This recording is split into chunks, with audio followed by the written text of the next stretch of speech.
Hello, everyone. Wonderful farmers. Good to have you on our training for today.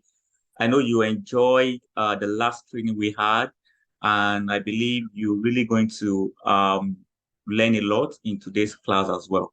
So, just to add to this, if you have not yet downloaded AgroSys mobile application, hurry up now, go to Google Play Store and download the mobile application. I'm also going to be dropping the link to download the mobile application in the comment section. So hurry now and download the mobile application. It's actually built for you farmers to help you improve your farm productivity and profitability. So on this app, you can access all the needed animal health care solution for your livestock animal.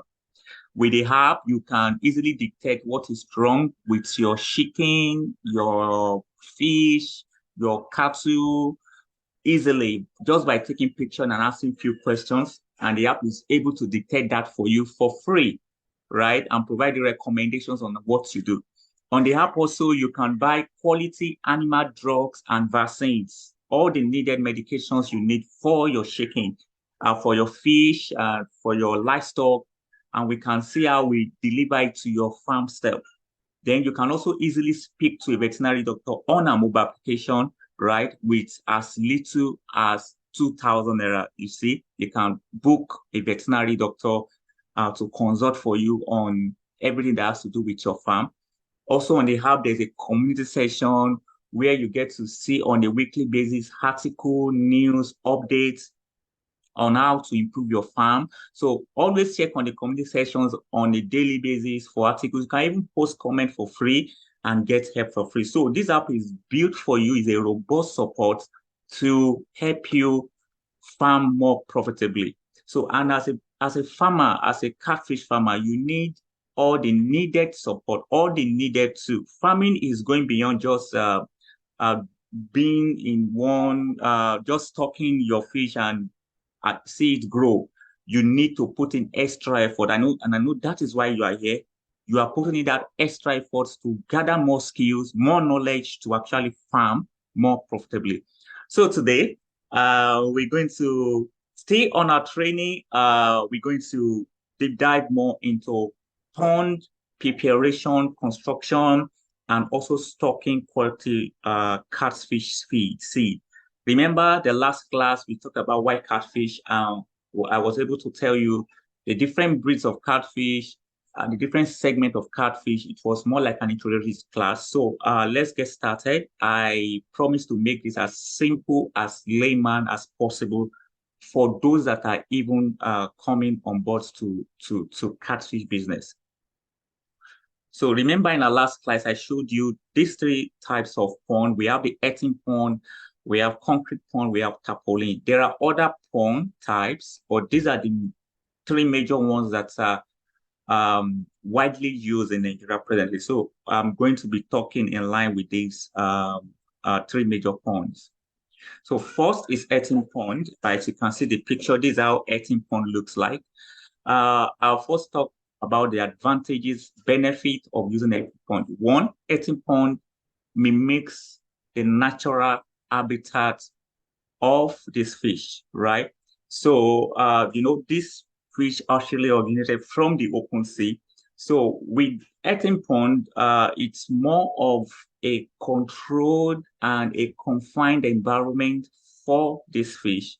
To be sincere with you, in Nigeria, we only have a confined environment for catfish farm. We actually don't have a controlled environment for farming this fish. I will tell you more about what I'm talking about later in the course of our training. So earthen pond is more of a natural habitat, right, for this fish to grow. So they tend to perform in their in a place that actually mimics their natural habitat. Together with that, one benefit of earthen pond is there's readily available zooplankton and phytoplanktons that this fish can easily feed on, in addition to the feed that you feed them on a daily basis. So you can see one major advantage compared to the rest of the pond. So your fish tend to perform better, and also it's readily available water, particularly if you dig your pond in a place where there is enough water, right? There's readily available water 247, so you don't have to spend money on getting a borehole to start changing water maybe on a weekly basis or once in 2 weeks. You don't really need to spend money on that because there's water available. All you just need is to keep on reducing, changing water based on the parameters you share. Maybe prevention, the ammonia level of your fish is too high, maybe the soft oxygen is low, then you just want to change that, or the water is getting filled up to the brim and you want to change. So those are some of the expenses you might want to occur in managing and maintaining fish pond. So the disadvantage of setting up a heating pond is just one. The one major one is flooding. It's there's a whole lot of cases of flooding in heating pond if it is not properly constructed. So I always tell people, when you want to build your heating pond, make sure at least give like 2 meter gap from the source of a river. Provincial, I know most of these heating ponds are constructed near a riverine area. So if you have a flowing river or whatever it may be, just make sure that there's a whole lot of distance, minimum of 2 meter distance, right, from that river source. It will reduce incidence of erosion in your fish pond. Then build it in a very robust manner, particularly when you are dredging it, when you are digging it. I'm going to go to that now. So you have to set up these kind of structures in place to make sure that your earthing pond is solid and it will not have the issue of erosion, right? Another issue with earthing pond is high level of theft, right? Because most of the earthing pond are situated outskirts of the city or outskirts of the town. So people who manage this pond, many of them are not even living on the farm. So there's no 247 surveillance or monitoring system for their fish farms, right? So it's highly predisposed to theft, right? And the third disadvantage of earthing pond is high level of predators, because these are more like house care, the city, in the bush, and a lot of predators come around, like birds and also some reptiles that tend to feed on your fish. So you need to factor in these three major factors when you're setting up your eating pond. One, erosion factor, right? The two, theft, right? And the third one is predator. So, but excluding all these three disadvantages, if you are able to set up structures to prevent these, then eating pond is the best choice of pond to actually farm your catfish. All right. So when you are setting up your eating pond, what are the things you actually look out for? First is the depth, right? I always advise that you make sure it's between 1.5 to 2 meter deep. Make it as deep as 2 meter. If you can dig it, don't dig a heating pond that is so shallow. You are exposing your fish to erosion, you are exposing your fish to theft, and you are exposing your fish to more predators, and they might not even perform very well. So, because of the exposure to sunlight, to temperature changes, in heating pond, it's not really a controlled environment for this, right? So you can't easily control the environment like you have in concrete pond or even tarpaulin pond, that you can quickly change the water. Maybe the temperature is too high and the like. So you have to go as deep as possible. 1.5 to 2 meter depth, it's very good. Then when you are building your earthing pond, have inlets and outlets. I discovered that a lot of people, a lot of ponds are found, particularly in Lagos here. There's little to no inlet or outlet. Make it as big as possible, right? And position it in a way that it's going to be very easy for water to flow in if you make available for water to flow in, right? And for water to easily flow out, right? And when you are putting in your outlet, it has to be a little bit above the surface level, right? If not even above the surface level of your pond, at least close to maybe 1/4, right, of your pond, such that the water in times of rainy season, or maybe the pond is getting filled up, you can always have a measure put in place through your outlet system that this water get drained out easily without overflowing and your fish gets eroded. I hope you get what I'm saying. So provide a strong outlet. Don't dig an heating pond without a strong outlet for your pond, right? Another way to actually build your earthen pond, another thing you should watch out for is wire mesh. If you look at this pond, you can see the kind of a white wire mesh surrounding the pond. This is actually put in place. One, it also prevents erosion, right? Prevention, maybe prevention, your outlet system is not strong enough, right?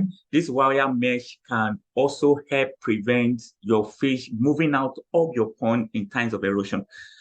Another function of this wire mesh is that it prevents intruders, predators, reptiles, fish, birds that fly and pick up your fish. So it's also preventing. For example, if you are going to construct the wire mesh, construct it around the pond, then put it on the top of the pond. So it's a complete cover, right? It's on the top and it's also at the edges. With that, you can't be safe that you can be sure that anything that has to do with predators, erosion are prevented on your farm. Then the dike slope curve should be 20 to 50 degrees. What I mean by the dike slope curve is if you look at the edges, don't make it too sharp. So make it a little bit slopey and curvy, 20 to 50 degrees. I will advise that if you want to dig your earthen pond, get an experienced people who actually do that, who can assist you to dig a very quality pond for your farm, right? So the person should follow this particular method to make sure that your pond is very, very strong. Another way that I've seen some ponds that are particularly at the edges of the pond, a lot of people sand feed bags. You can also get that. You sand feed a lot of bags. These are also to prevent erosion, right? To also make your pond more durable. So you can sand feed bags, maybe 2 or 3 layers of those bags, place them all around the edges of your pond. This also has a way of making your pond more durable and more resistant to predators and erosion. Right. And the things to factor in when you are actually stocking your earthen pond is that you should consider putting 5 to 15 pieces of fish per meter square of your fish pond, right? I'm going to be assisting us in calculating this later on. And then for a 40 feet by 40 feet, I always advise that a very standard earthen pond, depending on on the space on the land you have, right? But a 40 feet by 40 feet earthen pond dimension is a very good one, and this should house comfortably 1,000 catfish to table size. So 40 feet by 40 feet, 1.2 to 2 meters. Those are the key things that you should note in constructing your earthen pond. Should house comfortably 1,000 catfish to table sizes, and it's going to give you a very nice result at the end of the day. So after you've constructed your earthing pond, what's next in preparation for stocking? After you've constructed your earthing pond and you've done all the needed things that needs to be done in securing, preventing against erosion, predators, and all the likes, the next thing you have to do is sterilization, right, with lime. And one major chemical used for that is agricultural lime or limestone. So you can sprinkle these all around the surface of your pond. It helps to sterilize your pond, kill any form of germs, infections that might want to affect your fish when you stock them. So make sure you sterilize your earthing pond before you stock. Then another one is fertilization. It could either be organic or inorganic fertilization. You can use poultry waste, you can use cow dung. And how you do that is don't just spoil it on the surface. Tie it inside a sack, right? Tie them inside sack and dump it there and see how they fertilize. They help you to fertilize your pond. So two major things in preparation for stocking. After you constructed your pond and you followed all those things I've given to you, you have to sterilize your pond with agricultural lime. This is actually what I prescribe. Other people use different chemicals, right? But this is more safer for your fish and more healthy because people are also going to be eating your fish at the end of the day. So agricultural lime is more safer and healthy for your fish. So sterilize your fish pond and also fertilize it with either organic or inorganic substances. So let's move to concrete pond. So concrete pond, it's a little bit different from earthing pond is that it's a more controlled environment than earthing pond, right? And the issue of theft, right? And predator can also uh, theft, predator, and also erosion are drastically reduced or even eliminated in earthing pond. And it's also a very good fit for people living in urban areas. Earthing pond is more of people living in rural areas who have access to land, mass acres of land that they can actually use for catfish farming. But if you live in urban area and or a suburban area, then concrete pond is a good one for you. So, and what are the things you watch out for when you want to construct a pond? First, you have to make sure that it's between 4 to 5 feet depth. This is to help a maximum performance of your fish and to prevent from the direct impact of sunlight on your fish, such that the temperature level of your water is a little bit well controlled, right? And more healthy for your fish. So I would suggest 4 feet to 5 feet depth, right? 4 feet to 5 feet depth, and and think about if you want to stock, don't also overstock. Think about between 50 to 110 fish per square meter for a concrete pond, right? And a concrete pond of 10 feet by 10 feet should contain 1,000 fish. That's actually what I consult for people, and I tell them if you want to actually stock your fish, make sure it's 10 feet by 10 feet for a 1,000. Don't let it be too much, right? If you want to maximize the growth of your fish, right? And in case of preparing this concrete pond, and of course, always note the inlet and the outlets. If you look at this concrete pond, it's really well constructed. You can see the overhead tap somewhere there, more like a shower. That is where the water come in. Yes, somewhere here. So that is where the water come in. Okay.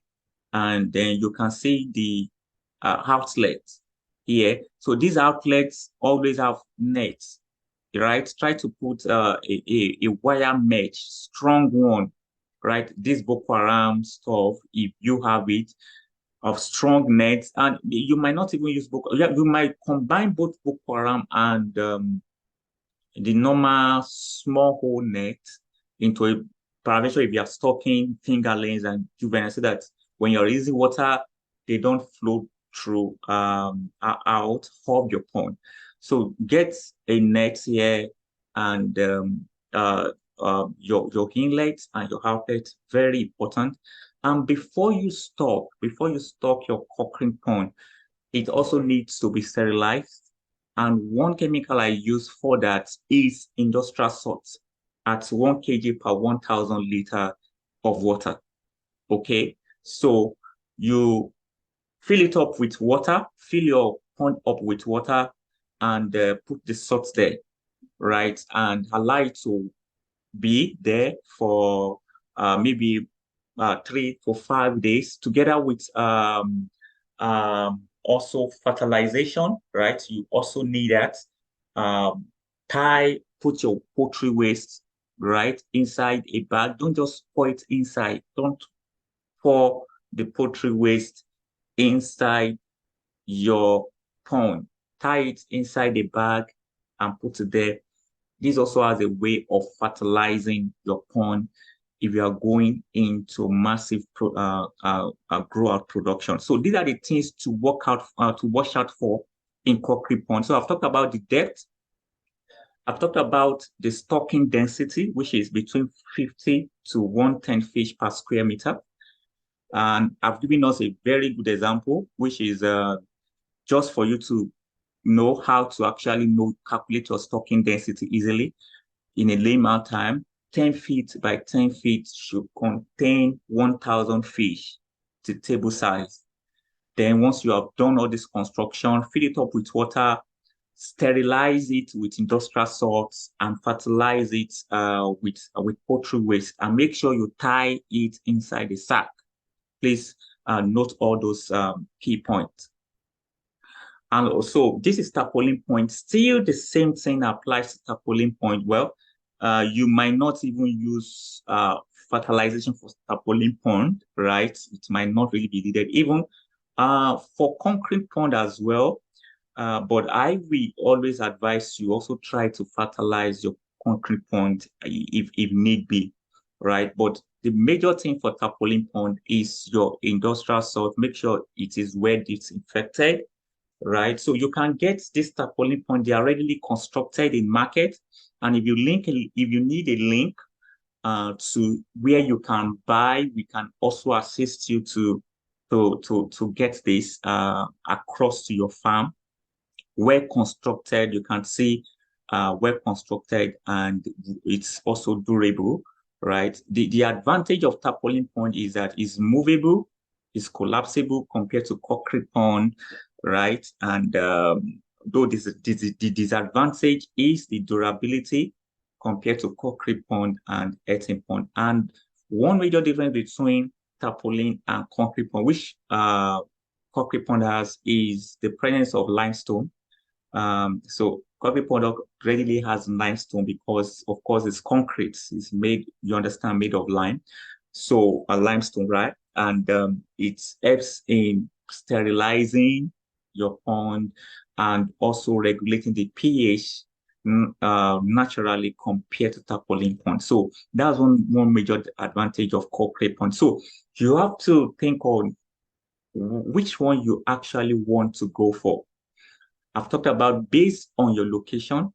If you are living in suburban areas or rural areas, then I feel you should go for earthen pond if you have access to land.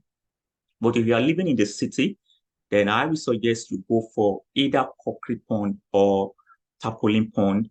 And then also look at your budget. Look at the one that will suit you the more. The one that you will be able to manage more comfortably and more confidently. So you begin to think now, which one do I actually want to go for as a catfish farmer? Okay, so let's go to stocking. So before you stock, I've told you about your pond construction and your pond preparation.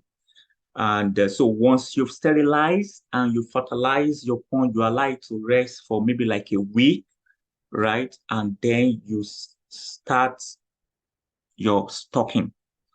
And if you also need a very good source of seed, we can also assist you on that, right? You can just reach out to us and we can assist you in getting quality seed.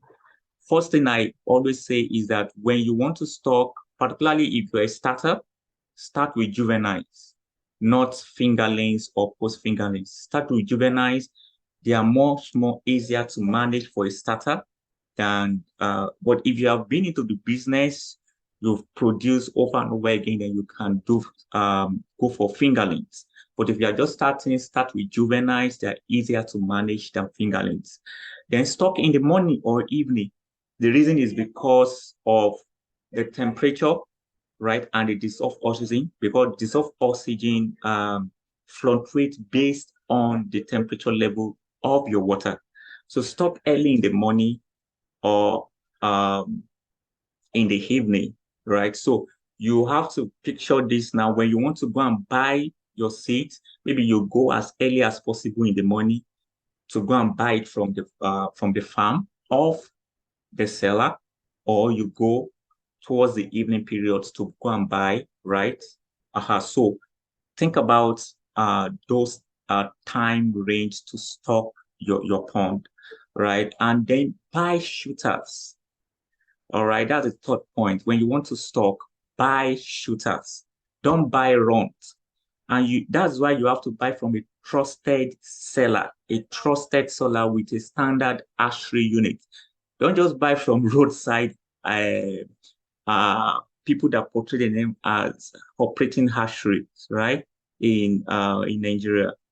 If you're in a place like in Padon, you can see how you get contact of Durante. These guys also have hatchery unit that you can buy quality juveniles from, or other trusted people that sell catfish, fingerlings, and juveniles. So make sure you are buying shooters and not runs. So the difference between shooters and runs is that when the fish are being hatched, right, there are some that grow more faster than the others. So you just have to see how you target those sorts to buy. And there are some that they are just runs. You have to spend more money in feed to see how they convert. So go for shooters. Then at the first day of your stocking, see how you go give anti-stress like multivitamin in their water so that to ease their stress when you are stocking them in the water. And I know when you want to go and buy, you go with keg, right? There's a black keg with the top, right? That's the way we buy catfish, fingerlings, and juveniles in Nigeria. So with a little opening at the top, right? So when you go to transport your fish, you normally go with those kegs. Make sure they are sterilized with industrial salt. We advise you even buy a new keg. The reason is because to prevent infection. You don't want to bring infection from the seller to your farm, right? So I will advise you get a new keg when you want to move your fish from the seller place to your farm. Okay, so because many of them also have different kegs, the one they have used, the one they used to sell to others, and all the like. So you want to be as protective as possible because this is your business. You are spending money, you are investing money into it. So sterilize everything that you can sterilize with industrial salt. One major thing that you should have as a fish farmer is salt, right? You can get as many as them. So always sterilize anything you want to use with salt.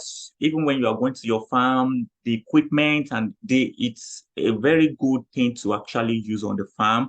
It's less harmful compared to other disinfectant or sterilizing chemicals out there in the market. So salt is a little bit less harmful compared to it. So that's why I'm recommending salt. So sterilize and move your keg, those number of kegs to your farm. And when you get to your farm, if you are using tarpaulin, if you are using concrete, if you are using, what do you call it, earthing, Gently lower the keg into your pond and allow the fish to swim out by themselves. Don't really rush. This is actually to reduce stress and to get them acclimatized to the new environment. You know, they are coming from another place, right? And you don't want to give them that shock. So gently lower it inside the water and let it, you know, flow easily inside the pond. And then on day one, I always suggest that you don't feed them. If you stock in the morning, well, you might still possibly feed in the night, in the evening, if you are stocking concrete or tarpaulin pond. If you stock in the morning, you can feed them, right, in the evening. But if you are stocking earthen pond, they won't take them off feed. There's enough zooplankton, phytoplanktons for them to feed on for 1 day or even 2 days, right? So they won't take them off feed. Let them get acclimatized with the environment. The reason is because if you put the feed there, they won't eat it. And that feed gets decomposed and increase, there's possibility of it increasing the ammonia level and reducing the dissolved oxygen level, yeah, of your pond, which is very harmful to your pond. So you have to watch out for this when you are stocking. So please take care of these bullet points that have highlighted when you want to stock your pond. So another thing to watch out for when you want to stock your pond is your parameters. I know a lot of farmers used to do what I just said, right? But many of them, particularly those of you that are into the fish business, you most of the time do what I've just said, but you don't actually do what I'm about to say, which is uh checking for parameters, key parameters before you stock. One is the pH, right? So you can reach out to us. We sell all these pH test kits. You can buy it from us. We can also easily see that we can get it delivered to you or to your farm step wherever you are across Nigeria. So your pH test kits, very important. We have digital one. We have those that are not digital that you can use to make so measure your water quality. It should be neutral, right? Test the dissolved oxygen. It also should be around this range, 4.0, right? Test the temperature. The temperature, normal temperature should be between 68 to 75 degree Fahrenheit, right? This is in Fahrenheit. So you need to, sorry, this is in Fahrenheit, not in degree. This is the Fahrenheit. So you need to look at this temperature, right? And see that it's within this range. It's not, if it is going to 80 something, 90 something, then you will be having issues with dissolved oxygen because temperature level affects the dissolved oxygen in the water. Then test the ammonia level. The ammonia level should be 0 or close to 0. Anything going to 2, 1 point something, over 2, 5, and the likes, it's getting more harmful to your fish, and you don't want to be in that situation.